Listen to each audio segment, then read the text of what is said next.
Have you ever gotten a big raise, felt amazing, and then a few months later, you look at your bank account and think, wait a second, where did all that extra money go? It's this super frustrating puzzle, right?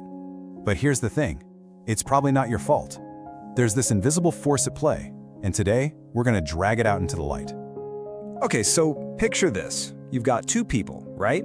They start at the exact same place. Same job, same salary, same opportunities. Fast forward 5 years. Person 1, they're financially stable, building up assets, probably sleeping pretty well at night. Person 2, constantly stretched, living paycheck to paycheck, even though they're making way more money now. So what gives? What's the real difference here? So what went wrong for person 2? I'll tell you what it wasn't. It wasn't some huge, catastrophic mistake. No, it was something way sneakier.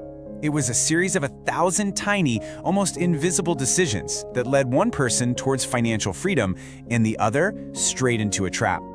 And that quiet trap has a name. It's called lifestyle inflation. And the reason it's so dangerous, so sneaky, is because when you're in it, it doesn't feel like a trap at all.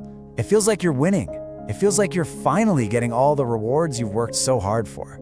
See, it always starts with something good. You know, you get that email from HR, you land that new job offer, you get that big promotion. Your income takes a nice leap up, and man, that feeling is just, it's incredible. And then, almost without you even realizing it, your spending starts to creep up to meet that new income. That slightly nicer apartment, suddenly it feels essential. That newer car, yeah, that's a must-have now. Your brain just starts quietly rewriting your definition of what normal is. And before you know it, that whole upgraded life, it isn't a luxury anymore. It's just the new baseline. It's your new normal. So you're spending way more money, but here's the crazy part. You don't actually feel any richer, you just feel normal. And this right here, this is the lock on the trap. Because once that baseline moves up, it almost never comes back down. I mean, trying to downgrade feels like failure, doesn't it? It feels like you're losing something, even though that very thing was a total luxury just a few months ago. So let's walk through it step by step. You get that first big raise, and you think to yourself, you know what, I've earned this. So maybe you buy a new TV, a nicer watch, whatever, and it feels amazing, right? It's a real tangible reward for all your hard work. But that initial buzz, it doesn't last, does it?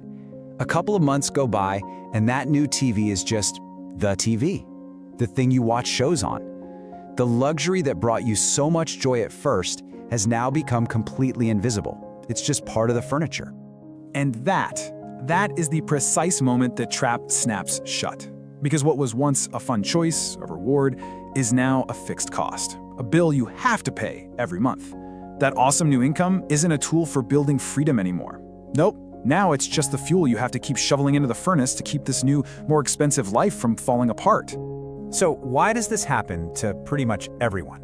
Look, it's not because we're all suddenly bad with money. It's because our brains are literally wired for this to happen. There are these powerful, invisible psychological drivers behind the scenes, pulling all the strings. Okay, the main engine driving this whole thing is a concept called hedonic adaptation. I know, it's a fancy term, but the idea is super simple and really powerful. It just means that we as humans get used to good things incredibly fast.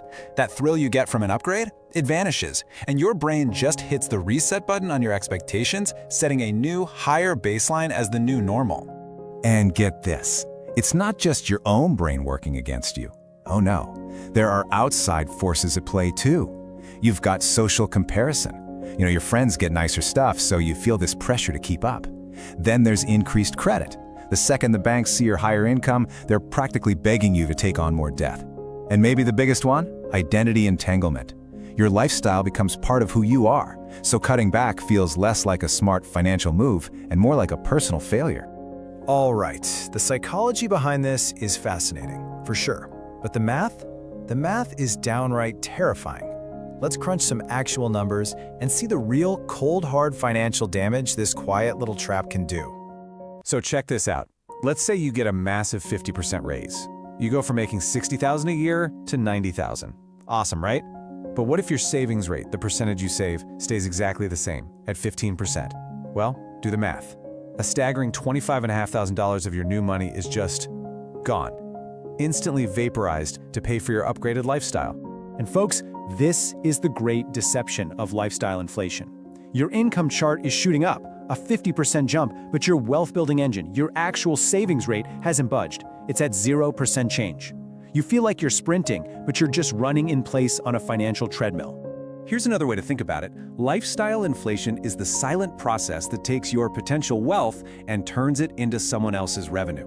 It's basically a pipeline that diverts your hard-earned money away from your future self and pumps it directly into the bank accounts of other companies. So what's the real long-term cost of this? Honestly, it's breathtaking.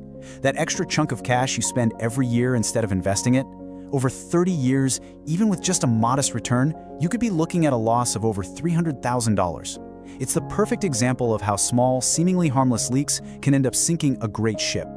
Okay, so that's the problem. We get it. It's powerful, it's subtle, and it is seriously expensive. But, and this is a big but, it is not unbeatable. Breaking this cycle isn't about punishing yourself or living like a monk.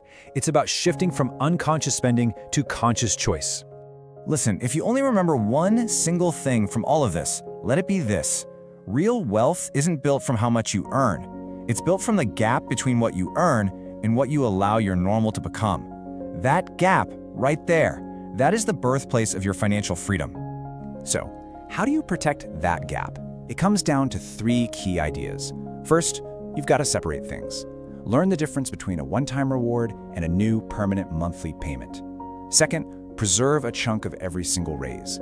A good rule of thumb, automatically send half of it straight to your investments before you even see it. And third, take control. You get to consciously decide what your new normal is going to look like. Nobody else. It's your call. Ultimately, it all boils down to a simple but powerful shift in the question you ask yourself. We're trained to ask, can I afford this? I want you to stop asking that. Instead, start asking, what will this require me to maintain? What future work, what future stress, what lost freedom will this new thing demand from me, month after month, year after year? Answering that question, really, truly, honestly answering it, that's the key that unlocks the entire trap.